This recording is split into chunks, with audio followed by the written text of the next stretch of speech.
probablement une annonce. Merci Edouard. Bonjour à toutes et à tous. Merci au groupe Vélométrix de nous accueillir ici ce matin dans leurs locaux. Je disais un peu plus tôt à un copain que je suis très heureux à titre d'élu du quartier Saint-Michel de voir l'importance que ce fonds-là, le fonds 1804 pour la persévérance scolaire, l'importance que ce fonds-là a pour le quartier Saint-Michel. Je rappellerai, il y a un an, lorsque nous avons lancé le fonds, c'est dans le quartier Saint-Michel qu'on l'avait lancé. Et je suis très content qu'aujourd'hui encore, que nous revenions dans le quartier Saint-Michel au sein d'une entreprise qui se déploie, se développe donc dans le quartier Saint-Michel. Donc je crois que c'est de bel augure pour le quartier Saint-Michel. Et l'autre chose que j'aimerais aussi ajouter, comme à titre de membre fondateur du Fonds 1804, c'est de rappeler que lorsque nous avions décidé de doter Montréal, de doter la grande région de Montréal d'un fonds qui s'appelle le Fonds 1804 pour la persévérance scolaire, ce fonds, et c'était clair aussi, c'est l'objectif que nous poursuivons, c'est un fonds inclusif.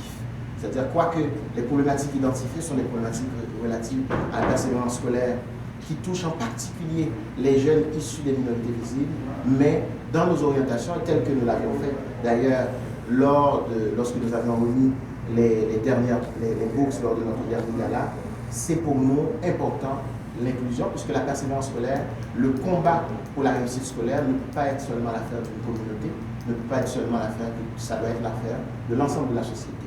Pour nous, tout enfant qu'on doit supporter en matière de persévérance, c'est pour nous un devoir de le faire, peu importe ses origines et ses conditions sociales.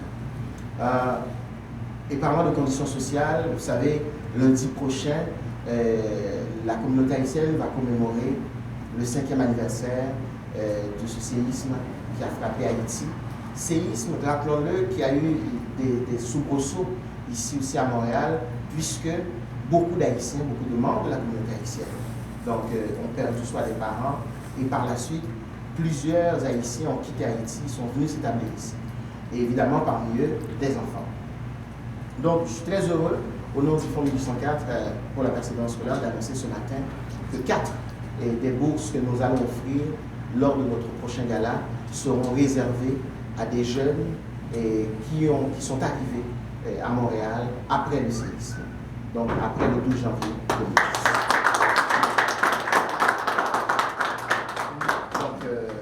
Merci encore à vous tous d'être présents ce matin. Merci aussi, je remercie aussi tous nos donateurs, nos nombreux donateurs.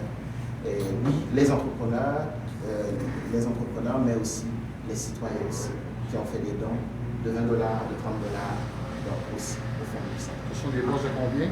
C'est des bourses de 250 à 500 $. J'ajoute un complément d'information pour souligner, dès notre première année d'existence, une des boursières était une histoire de persévérance d'un jeune venant d'Haïti qui devait passer par les classes d'accueil. Comprenez, avec tout ce qui se passe pour un jeune qui a vécu le tremblement de terre, qui a perdu les parents, et son histoire a été soumise comme la plupart des candidats par l'école. Ce n'est pas des jeunes qui soumettent la candidature, c'est des écoles qui nous soumettent leur candidature ou des organismes communautaires auprès de ces jeunes-là. Mais une de nos boursières, c'était déjà une histoire de persévérance issue de ces jeunes venant d'Haïti dans le cadre des événements du 12 janvier. On va passer la parole à notre entrepreneur, M. Saint-Elmy, qui va faire l'annonce, qui est une annonce importante, significative pour le fonds. On va laisser la parole.